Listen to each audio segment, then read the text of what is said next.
Sunny 16 presents.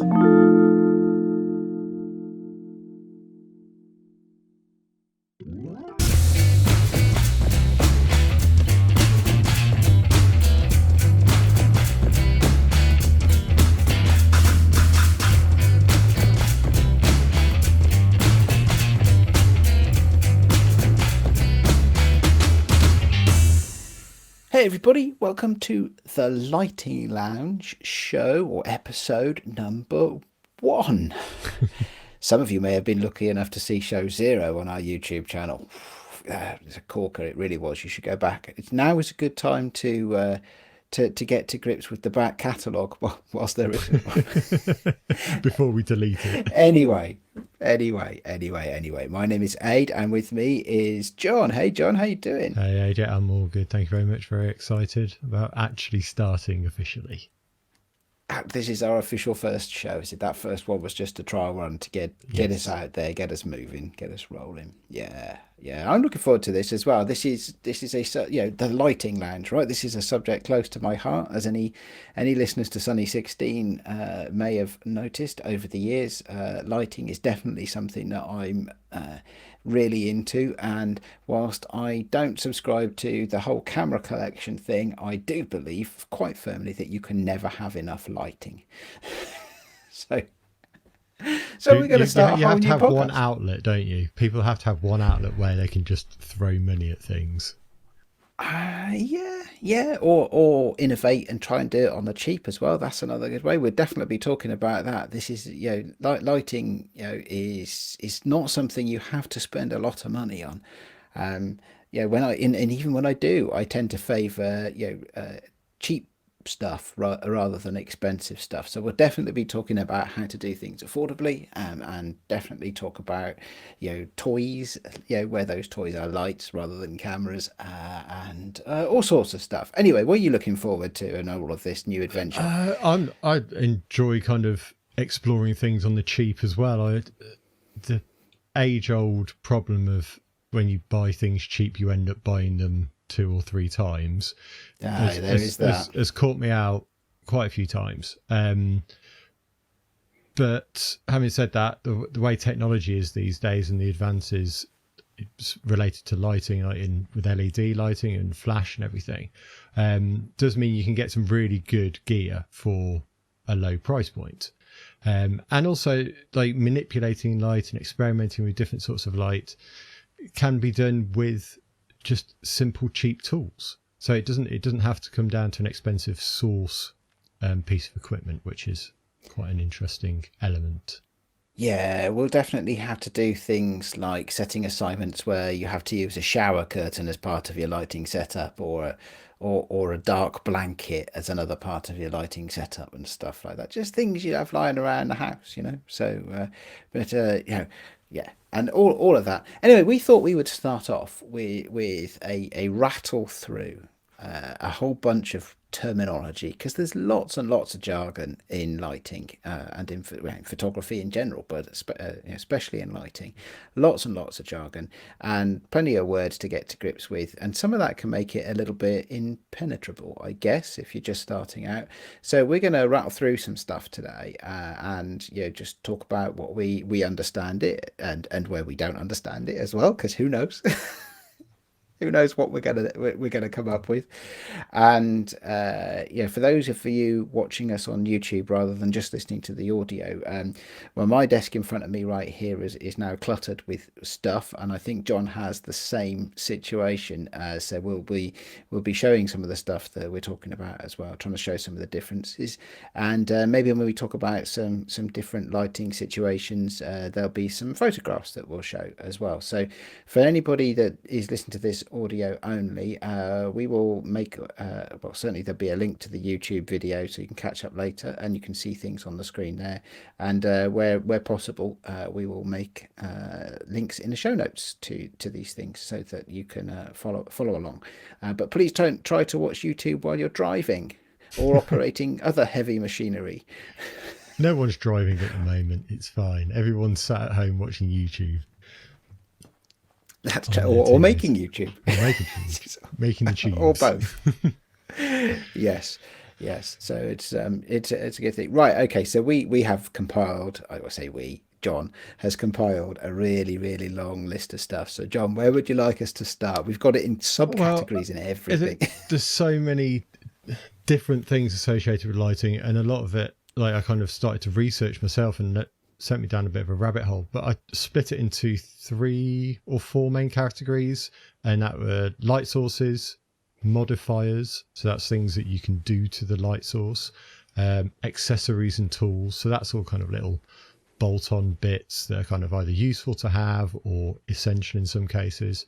And then the other one's just a general kind I love a good bit of hardware around lighting. Oh, so many shows are going to be dedicated to little niggly bits of metal that bend in funny ways, I'm sure. what have we unleashed. The final category was just visual terminology, just trying to explain some of the terms that will crop up a lot, I think, as we're going through different setups and different ideas.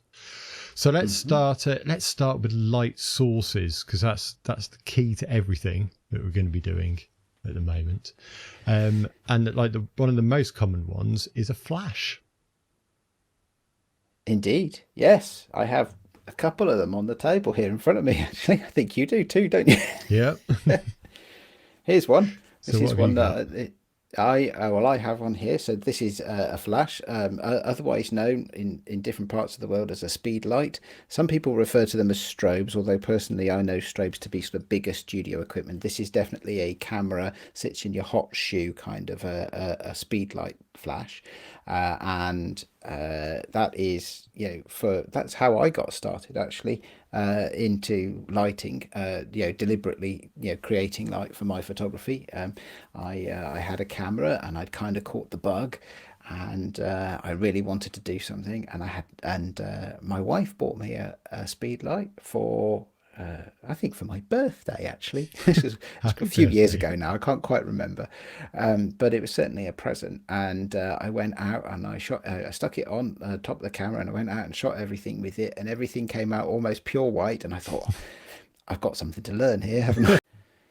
So yeah, a lot to learn after my first experiences with what you might call a speed light, or a flash, or a flash gun. Actually, would be what my dad or my granddad would have called it, which is at least in the UK. I don't know if that's a phrase that crosses any cultural boundaries at all. But there you go. There's our first one off the list. Then, John, our light source being a flash or speed light.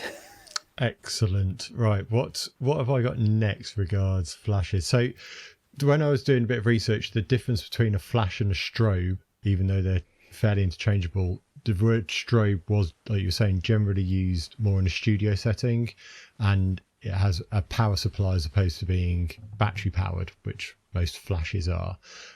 You can also get flashes built onto your camera as well. That's fairly common for compact cameras, and they're fixed, whereas an off-camera flash you can move around, and also they can be remotely triggered via a cable or a wireless set as well. So I guess next, related to that, are some of the key settings that you get on a flash when you turn them on. They always have a nice little display on the back showing various things that make zero sense if you don't understand them. Certainly at first they make zero sense. Yes, Yeah. definitely. So one of the fundamental settings of flash is either TTL or manual setting, and this will depend on your camera setup and what flashes you have available. But would you like to talk us through TTL lighting aid, seeing as you're a pro? Seeing as I'm a pro, I am certain. Well, if I am a pro, it's not at this, but there you go.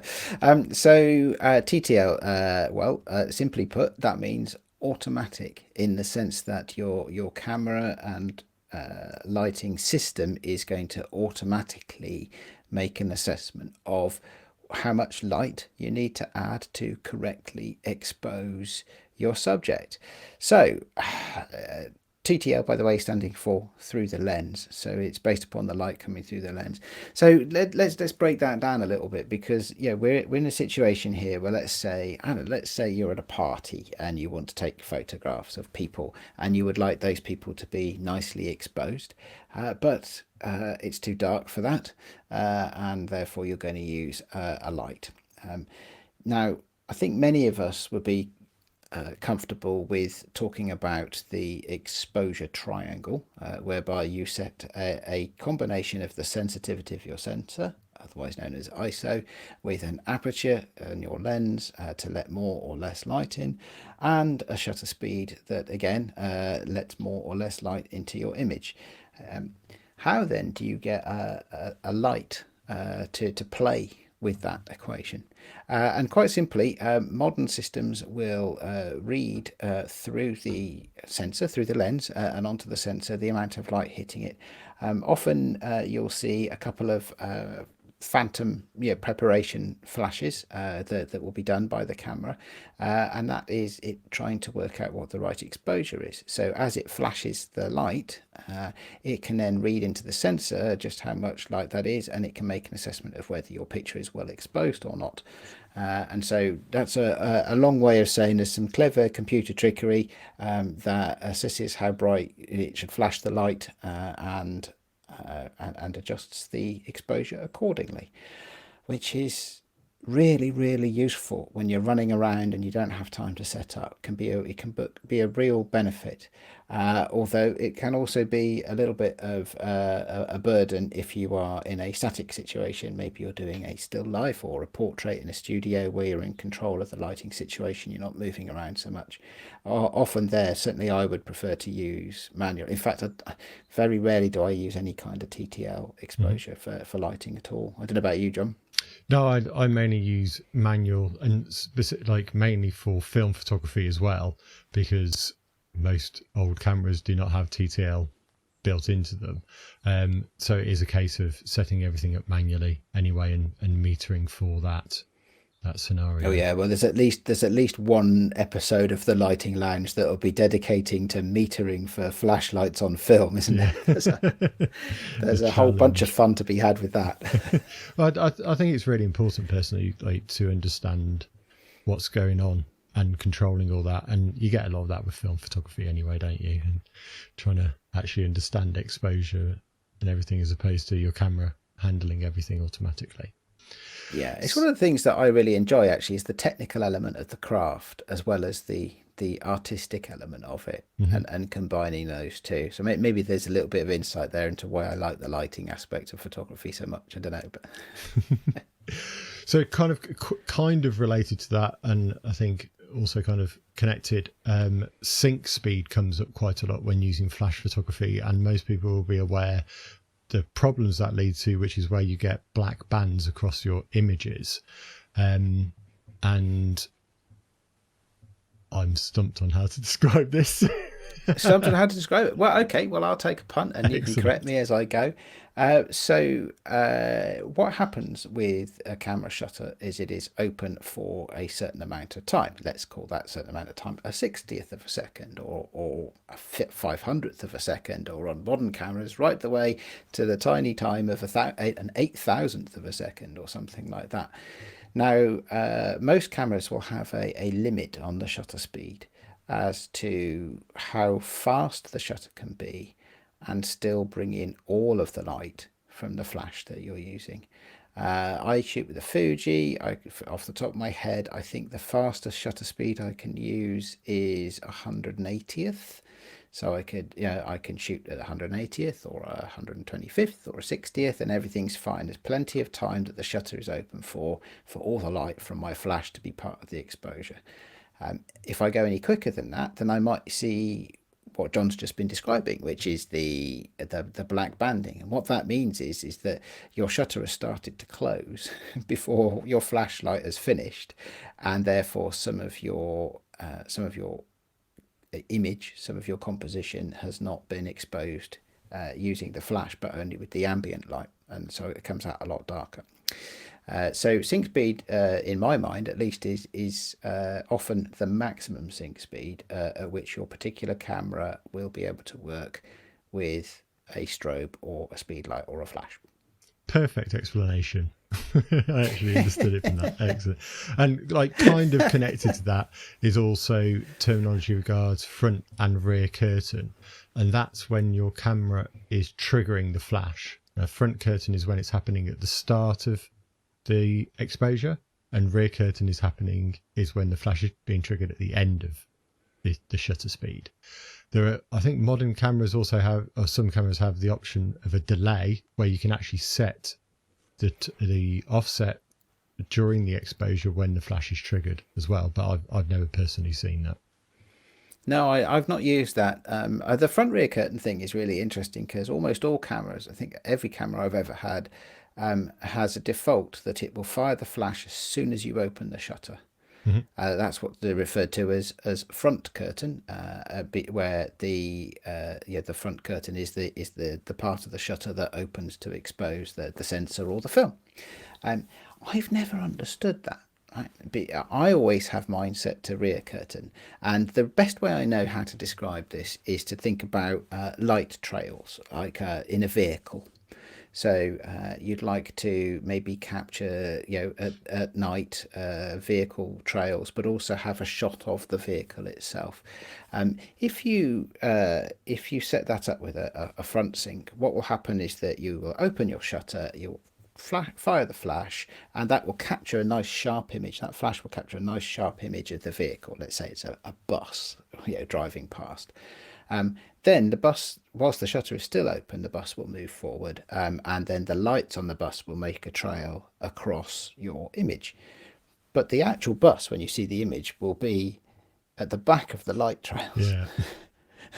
And so if you have a rear curtain sync, what that means is that your flash will fire at the last possible moment before the shutter starts to close, in which case your bus will be frozen at the front end of those light trails, and the light trails will seem to stream out behind it.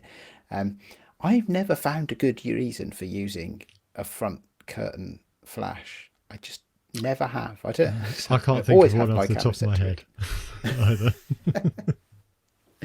Yeah, when you think of the classic light trail images, which is quite often a use for that. Yeah, you always want the thing at the end of the light trail, don't you, to show kind of a passage of time. So yeah, there we go. Right, moving on. Must be a reason, I'm going to keep the pace going on this because there's a lot of ground to cover. We're definitely and deliberately just having a run through this, and these will all be things that we come back to later on. Yeah. So the next type of light source is a continuous light source. So that's anything like the sun can be considered a continuous light source. A reasonably good example, I'll grant you that. It's the greatest, cheapest example there is, isn't there? It's generally available to most people, depending on where you live. Except at night, of course. At night. But it's still kind of available, isn't it? You get moonlight, which is from the sun. So that's true. There's still light there. But where you've got ones that you're controlling, or hopefully got control over, you have tungsten lighting, fluorescent lighting, LED lighting nowadays as well. And I think you've got a small LED light that you have available to show, don't you, Ade? Is that right? I do, yes. Where is it? It is here amongst my collection of toys to show in this episode. So here is an LED light. It has the form factor of a large phone. In fact, I'm going to hold it up next to my phone. It is almost identical. It's just a little bit smaller than my phone, although admittedly my phone is an iPhone Massive. Max. so my phone is a little bit bigger than the average bear. But so this is I'm just going to switch it on. But I'll point it away from my camera so it doesn't blind people. There we go. So this is an LED light. It runs off a battery. It has the form factor of a mobile phone. So it fits nicely in your trouser pocket or your jacket pocket. This particular one it does flavours of white. So the flavor of white it's set to at the moment, if I shine it on myself, you'll see it makes me look quite warm. My skin looks quite warm because it is set to a warm daylight level. And then if I what do I have to do now? I have to do this, and I then have to change some settings on the back of it, which will take just a moment, and then I will shine it on myself again. This is right up to a 5600K now, which is going to look very blue by comparison, or much brighter white, like a daylight, against my skin there. So this is something, I forget which photographer it was that says, I only shoot with available light, but I make sure I have light available at all times. This is a way that I am able to do that. I can carry this in my pocket, and I can add a little bit of light to anything I need to add a little bit of light to. This particular light is also really good because it can charge my phone as well, because it's a PD one. So if the battery in it can be used to charge my phone if I end up, or anything else I end up needing to charge. So, which obviously needs charging a lot because it's so big and just drains power so quickly. Yeah. Yeah, so that's an example of an LED light. I mean, for those of us watching video, I'm lit by LED lights at the moment. I'm lit by white lights at the moment, or there's a splash of red in the background of my shot. And they can come in all colors these days. You often hear people referring to LED RGB lights, where you can set all the colors of the rainbow. We'll as well as different flavors of white. Color, temperature, and color modifications later on as well in more detail, and I think there's probably a whole episode there as well, isn't there, regards color, temperature? Absolutely, yes. And Mr. Kelvin, I forget what his first name was. He lived in Glasgow, as I understand it. There's a park in Glasgow that's called something like Kelvin Park. I was there not so long ago. Well, actually, probably quite a long time ago, because of course I haven't been anywhere for ages. But so we can talk about him. Other types of light include practical lights, and they're generally practicals. This terminology I've always got from movie making, and it's lights that exist already in a scene. So it's things like lamps and street lights, for example. And here's a great example you're showing now, where it's a portrait shot of a man sat in a chair, and beside him on the table is a reading lamp. Great example of a practical. It is in the shot. It is part of the scene, and of course it is also fulfilling a job as a role in the lighting of the shot overall. So often used in the world of cinematography, slightly less so in the world of still photography, although you often find things in the background and stuff like that. One of the reasons it's a bit difficult in still photography or lighting stuff is that you have to then colour match everything, which is a real pain. When you're making a movie and you've got a whole crew of people, it's a bit easier to do that. But when you're on your own, a hobbyist, and you have to match the colours, be it a tungsten, which would be a very warm colour. It's difficult to buy tungsten light bulbs anymore, but there's still quite a lot of them around. Or a fluorescent, which often are a horrible green, or a cheap LED light, which will often be a sort of football stadium sodium orange colour, and very flickery at the same time. All sorts of things can go wrong with practicals, but they can. Or really you can shoot in black and white and it not be a problem at all. There you go. No need to colour match at all if you shoot in black and white. That's a nice example you've got there. It's like an old-fashioned street light. Yeah. So like in the world of cinematography, quite often what's done is the lights are changed. Like, so if I was listening to a Roger Deakins podcast the other day, and they were talking about lighting a scene in Fargo, and they talked about replacing the bulbs in a cafe to help match and to be brighter. In the good old bad old days of film, where you go shoot somewhere that's lit with fluorescent lights, you'd have to have gels on your lights to match the fluorescence and stuff like that, and we'll talk all about that as well. But it's matching it is hard sometimes, and for people who are less experienced in noticing the differences, sometimes you don't notice it because your brain looks at it and says, well, I know that color is white, so I'm just going to record that in your brain as white, and you're going to see it as white. And what you don't realize is it's a horrible green color actually, but your camera can definitely see that it's a horrible green color. Yeah. So matching lights is quite a trick, unless of course you shoot black and white, and then you don't have to worry about It makes things a lot easier. It does indeed. It does Yeah. indeed. So once you've got your lights, whether it's continuous or flash, generally one of the things that you want to do is then manipulate the light using modifiers rather than using the source light. So in the example that we've just shown, actually the lamp next to it, that light's actually being modified by the lamp shade in some respects. But quite often you actually want control over that, and there are various tools available to do that. One of those tools is by diffusing the light and making it a lot softer is a softbox, which attaches to the front of the light, or can be something that sits in front of the source of the light between that and the subject. Have you got a softbox available there, Ade? I do. I have a little one actually that's designed to go on a camera speed light. It's interesting. Tell me this, because I've always struggled. Is it called a softbox because it makes the light softer, or because typically they're made of soft fabric and they can fold up? Any ideas? I assume it 'cause it makes the light softer. I've never known the answer to that question, so exposing my amateurishness. Right, okay, so what I have here in my hands is a fold flat. It's actually quite a nice folds flat, and it is a softbox. It is designed, it has some flaps on the back of it which then velcro to your speed light. I'll show that in a minute, but what I'd like to do first is just to talk about the difference in size of the source of the light. So this is a very small softbox designed, as I say, to be attached to the front of a speed light of the kind that we were talking about earlier. I think it's about 10 or 11 inches diagonally across it or something like that.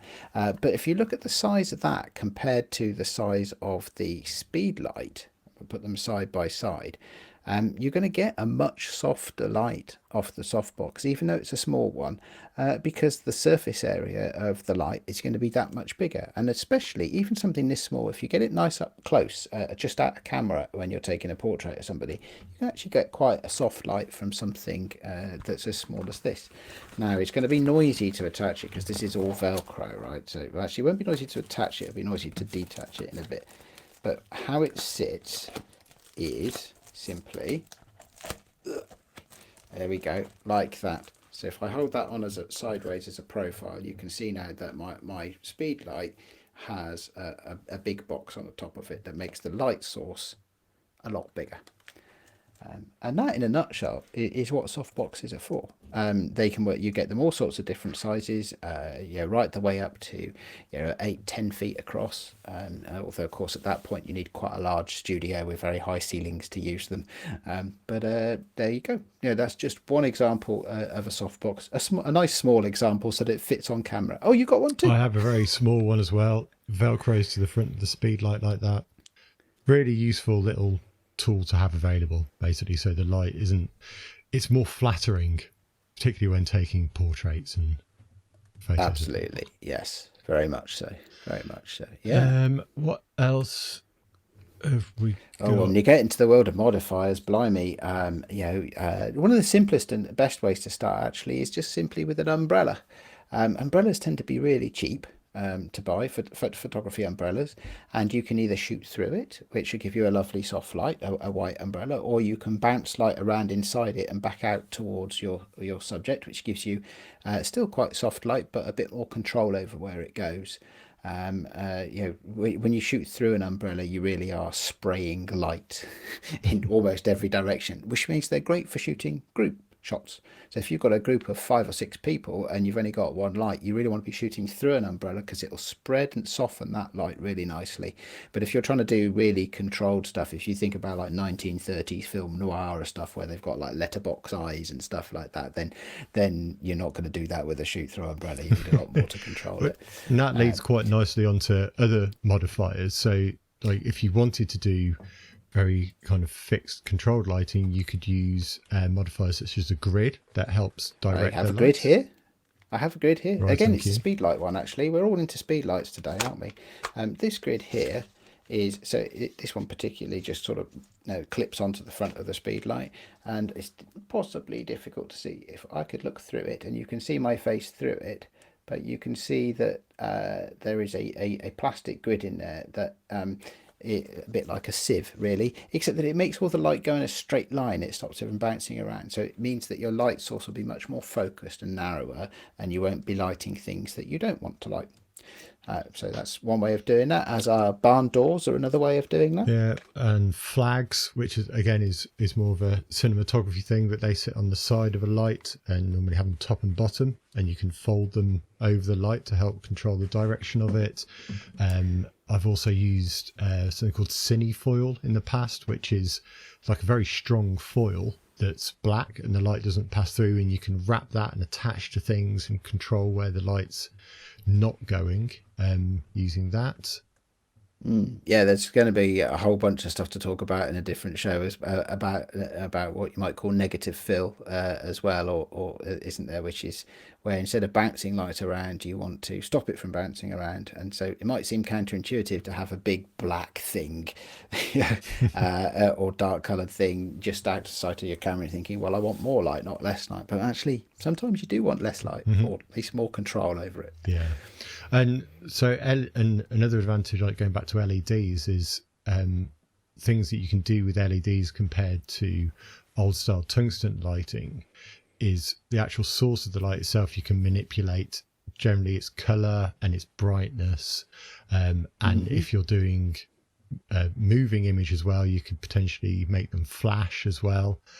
So there are lots. Some of them options. have special effects built in now, don't they? Things like a log fire special effect, or an emergency vehicle flashing blue and red lights kind of effects and things like that. Which I've actually never had occasion to use a thing like that, but I'm sure one day I will.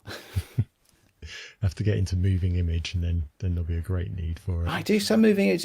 Most of what I do at the moment in moving image seem to be school assignments during lockdown and homeschooling. So for a while we had a green screen hanging up in our house, and the children would do their little videos, and we'd edit them, and definitely they love the green screen. We had again, and lighting green screens is important. Lighting a subject in front of a green screen is a whole other topic of conversation as well for another day. Yeah, there's an episode for in 12 months time. Yep. Right. Absolutely. So moving on to the next section, which I titled accessories and tools. So these are things to help with that process in regards to manipulation, and metering was one of the first subjects that came up. So if you're not, this is kind of very relevant for film photography, is using a light meter rather than relying on your camera to meter it, or a digital display. And light meters, if you've ever done kind of large format photography, for example, it'll be part of your kit bag anyway. It's whether that light meter is capable of metering for flash light, if that's what you're using. Continuous light is fine, but not all can meter for flash or strobe lighting. Yeah, that's tricky, isn't it? Because of course, the lighting conditions you're going to use to capture the image don't exist when you're trying to meter for it. Essentially, in a nutshell, it's just something I've experimented quite a lot with 35mm film, and actually with medium format film as well, which is to try and learn about how to set up to use speed lights to take the shots on film. When even if your camera is a relatively modern film camera and might have a meter in it for when you're out and about, or you simply just don't have, as I said, the speed lights are not on at the time when you're doing the metering. So how do you do that? And the other thing is it plays havoc with your exposure triangle as well, because it's not a triangle at that point. So I'm not going to go into too much detail here, but certainly there is such a thing as a flash meter. I haven't got one on the desk in front of me, but I do have one in a drawer elsewhere. And they might measure but they'll help you measure and set exposure for flash. They will likely also measure, as many light meters do, reflected or incident light. and yeah, lots of stuff. The Lots of the stuff going the on. way I always find myself doing it is actually having a digital camera on hand that I have set up manually, and then I just translate those settings across to my film camera once I've got the exposure set on that. That is definitely a good way of doing it. If you happen to have the luxury of having both to hand at the same time, definitely getting a good exposure based around your digital camera will take a lot of the trial and error out of it. So it is as simple as setting the ISO on your digital camera to the same, well, setting everything, the ISO, the aperture, and the shutter speed to the same as you want to use on your film camera, and dialing it in from there, and you can get quite a high level of confidence in what it's going to look like. The other good thing, of course, about that is that you don't need to pre-visualize the light, because you Hmm. can see it on the back of your digital camera. I have some shots where, and I'm thinking of one in particular, where the spread of light that I had in that shot was very different from what I thought. It was much wider, but actually made an amazing shot. So I had a happy accident there. But I also have a great many shots where the lighting was slightly off angle, and didn't light the subject properly, or created a weird shadow that I couldn't possibly have pre-visualized. So definitely using a This is digital why I camera much to. prefer continuous lighting, because you can see the light, you can see what's happening with it. Absolutely, absolutely. Although, of course, the two trade-offs there. One is that continuous lights are often nowhere near as bright. In fact, never really as bright as a flashlight. So, if you are, that can sometimes get in the way of your creative intent. Hmm. So, if you really want to isolate something, using lighting, actually, a flash which is much brighter than the ambient is much easier to do that than it is to try and isolate something with a continuous light. And secondly, which it can make a major impact on portraiture, which is that often you want your subject to look towards the light. Hmm. And if they're looking towards a softbox, even if they know that it's going to flash them and they're about to flinch, they've probably got their eyes open. Whereas if you want them to look towards the light, and that's a rather bright continuous light source, your subject often will be squinting from the moment they first look at it, and that can spoil the portrait. So it's all swings and roundabouts, Oh yeah, so definitely. I've got a continuous LED light set up here for this recording, and I know I'm going to be seeing that for the next half an hour after we finish recording That's this. interesting. That's interesting because do you know what? I have this. I have three actually. I have two that are in front of me as the camera is. One is bouncing off the ceiling and setting an ambient level. The other is if I do, actually, I haven't got a big flag down. If I pick this up, right, and hold it in front of the light, can you see what there's Yeah, you there's a can difference adjust. in the Yeah, light. yeah, It's you only a can. subtle thing today, actually, but oh, excuse me, knocking things over. But I have that set quite low. I have also a light in the background, which is what's giving that red flash across the back of the shot. Um, but I deliberately have it low and let my camera, which is rather good at that sort of thing, ride its ISO. Hmm. So I think my video is at something like ISO 3200 or something like that, because I have the lights fairly down low, Right. um, so it doesn't burn into my eyes. Yeah. Clever. Very clever. It's just trial and error, really, trial and error. Anyway, Right, sorry, so where were we? carrying on Yes. to accessories. Right, we've talked about light meters, lighting control. So that's Oh, was yeah. that. So that's about using triggers. This is specifically, I guess, for strobe and flash lighting. Is whether you can control that from a trigger on your camera, but also I saw LEDs are now capable of having, like, you can have an iPad or like your phone and an app on it to control your lighting remotely as well, which just I've got sounds one of those. incredibly Yeah, powerful. Funny enough, the lights that I'm using are good at that. So they're really good at, they can make the blend of, because how you change the warmth of the white, they have two different white LED. So they have one set of LEDs that are very warm, like 3200, and at one that are very very daylighty for about 5600. And you can change the balance of them, and I have an app where you can just move sliders and it changes the lights, which is great if you have your lights in somewhere that's slightly harder to reach. So right now I'm stood at my desk. My desk is in standing mode at the moment, and the light that's setting the ambient is right up near the ceiling right now. There's no way I can reach it leaning across my desk, so I need the app to do that. This particular brand I have, and I won't name them today because it's not the best thing in the world, they have a little color wheel for setting the RGB, and you can move your finger around on the color wheel on the app and it sets the RGB value, except it doesn't. It's totally random what you actually get, and it bears no resemblance to what's on the screen of my phone at all. Nice idea. Nice idea, poorly executed. Yeah. I'm sure if we talked about doing things cheaply, didn't we? I'm sure if I splashed out for slightly more expensive lights, then that maybe the app that comes with them might actually work. But oh well. Right. So other accessories, some of the basic stuff that you always need are things like stands for putting your flashes, your strobes, your continuous lighting on. They're quite often when you see lighting kits, if this is something you're just starting out with, you will see something that comes with stands already as part of it. Like the most basic lighting kits you get are umbrella setups, aren't they? And they always come with a couple of stands as well.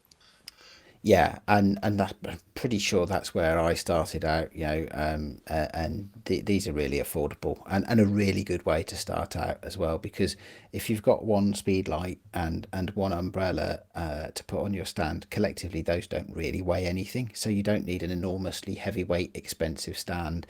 You don't need sandbags to hold it in place or anything like that, or wheels to move it around on. So it is for people just thinking of starting out, actually, starting out with speed lights is great because they can go on your camera, they can go off your camera. The kit that you need to work with them is very lightweight and can fold up small and is inexpensive to buy. They have their own batteries in them, or they run on AA's, so you don't need to worry about batteries either. It's quite a good way of getting started. At least it was for me. Yeah. Other things that you might consider, it depends what you're lighting, but things like backdrops, if you're looking to do portraits, or different types of surfaces if you're looking to do kind of still life or product shots. And then kind of related to that as well is a light box is quite a traditional thing to use for product shots.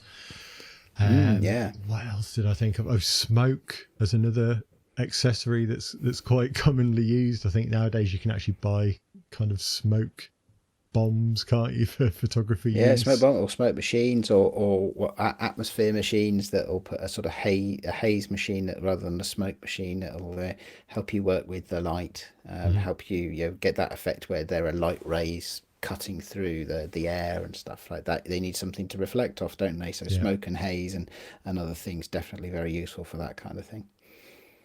I think that wraps up the accessories section. Oh, that can't be possible. That can't possibly be true. As a starter. For today, okay. Let's because there's such a lot to explore there, and some other time in the future, I will fill my desk here with things like super clamps and magic arms and magic arms. Some of this stuff has great names. I have got clamps and arms written down, but I kind of left that. It's like we'll put that into the stand category, things that hold your lights in certain positions. Yes, absolutely. Yeah. How many magic arms have you got? How many magic arms have I got?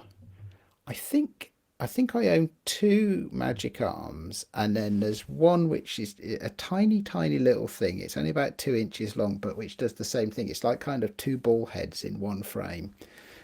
So it can it gives you the flexibility to move things around like a magic arm, but sort of less distance.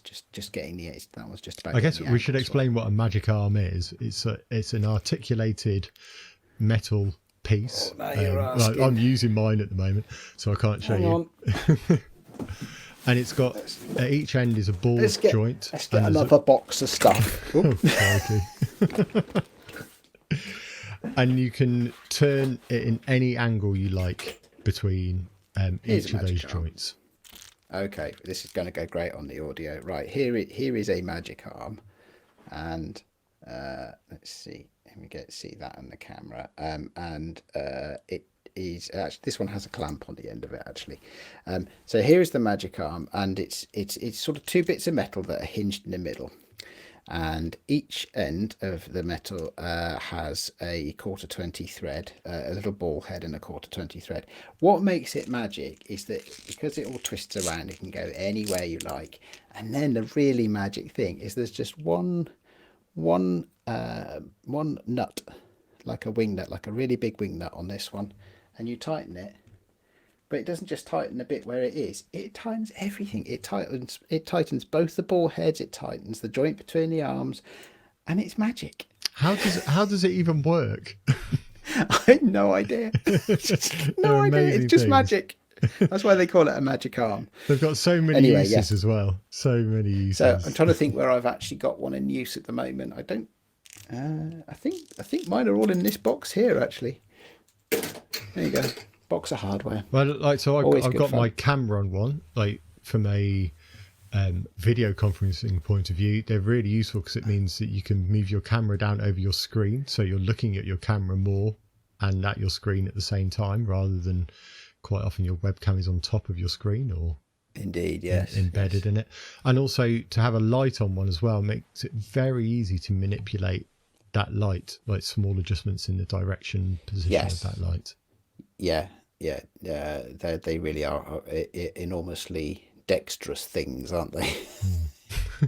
Can we get our Magic Arm sponsorship deal now? Yes, I think definitely. Yes, definitely. We've done our work on that one. Right, moving on to the next section, which I haven't actually put a lot in. It's visual terminology, but we've got some examples for this. So the first thing that cropped up for me was the difference between hard and soft light, and we've got a couple of examples of Ade's images to show here. So that's interesting to talk about hard light and soft light. So I guess we could start off with some definitions, I suppose. So a definition of a hard light would be one that casts hard shadows, so where the lines around a shadow are quite distinct, a definite sharp line between the light and the shadow, whereas a soft light is definitely, it still casts shadows, but it'll be a much more of a gradual transition between light and shadow, making that change a lot softer. The one that we've got up here, there's one here.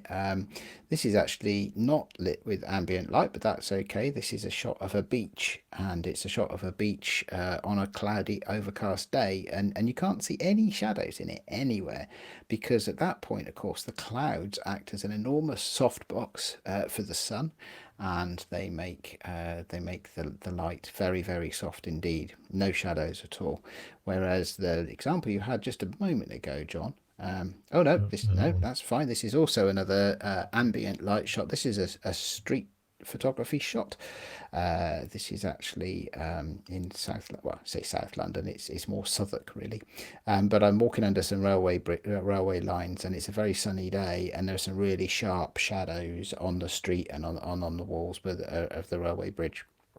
And people have sharp shadows on the floor coming out behind them and stuff like that. So again, an example there, which is an outdoor example with using ambient light, but an example of hard light. And this translates very much into the space where we choose how to use light. So you can have hard light, the speed lights that we were talking about earlier. If you take all the modifiers off those, you end up with a source of light that is quite small relative to the size of the subject that you're lighting, and that would cast hard shadows, whereas somebody very close to a rather large softbox would have very soft light on them. So definitely some key principles there to work through. And I'm going to throw some other terms out with regards to lighting here, but not go into any detail of them at the moment, because these all, I think, warrant exploring further in other episodes. But you've got incident light, just quickly, is like a main light that's casting on subject. You've got a reflective light, which is the light that's bouncing off something onto the subject. You've got backlight, which is the light behind the subject. You've got a key light, which is a light. Is the key light a main light as well? Key light would be the main light that you're using to light usually somebody's face or whatever the subject is. Yeah. A rim light, which is behind the subject as well, creating an edge around the subject. Yes, to provide some separation, using light to provide some separation between your subject and their background. And a fill light, which is the opposite of the key light to help balance out each side. Yes, in that's a good one. Yes, and when we do a show about lighting ratios and stuff like that, we'll talk about the roles that a key light and a fill light play in a lot more detail, I'm sure. So there's a very, very quick summary of those. Color temperature we've touched on very slightly because it's relevant to a lot of the things we've already talked about. Yes, Lord Kelvin and his color temperatures. You know, that really, just a slight aside, that really is counterintuitive to me, because Kelvin is a unit of color temperature, but also, of course, a unit of just heat temperature. And the most counterintuitive thing for me is that in the color temperature scale for Kelvin, the higher the number, the colder the light. The bluer it gets, and that drives me nuts, and I get it wrong all the time, and I've never found a thing in my memory to help me get it the right way. Because of course you think about heat, right? The higher the number in heat, whether you use Kelvin or whether you use Celsius or whether you use Fahrenheit, the higher the number, the warmer it is, right? And you think, okay, well, if I'm measuring my light temperature, my color temperature in Kelvin, surely the higher the temperature, the warmer it is. And that's really not true. And that is because Kelvin, how he invented and calibrated his scale, he did it by burning stuff, right? Burning wood and burning I guess other elements from the periodic table, and including magnesium, which burns with a very blue-white light, but also burns at a very high temperature. And so, being a scientist, he ended up with a color temperature scale that said, okay, well, my magnesium is this color, and it burns at 5600 Kelvin, or whatever the numbers are, right? A higher number. And my thing that burns with a much more warm light, an orangey light, it burns at a much lower temperature. So, it drives me nuts. Scientists they always get things wrong, don't they? Well, no, this guy got lots of things really, really right, right? Yeah. And now, as I said earlier, has a whole park in Glasgow named after him, and probably loads of other things as well. But yes, I always end up moving my color temperature settings the wrong way. That's why you should shoot in black and white. You don't have to worry about it. That's true, but I kind of like color though. I love color. Definitely color. Actually, that's a good segue into the last one on our list, isn't it? CRI. Oh, CRI, yeah. Color refractive index, something like that.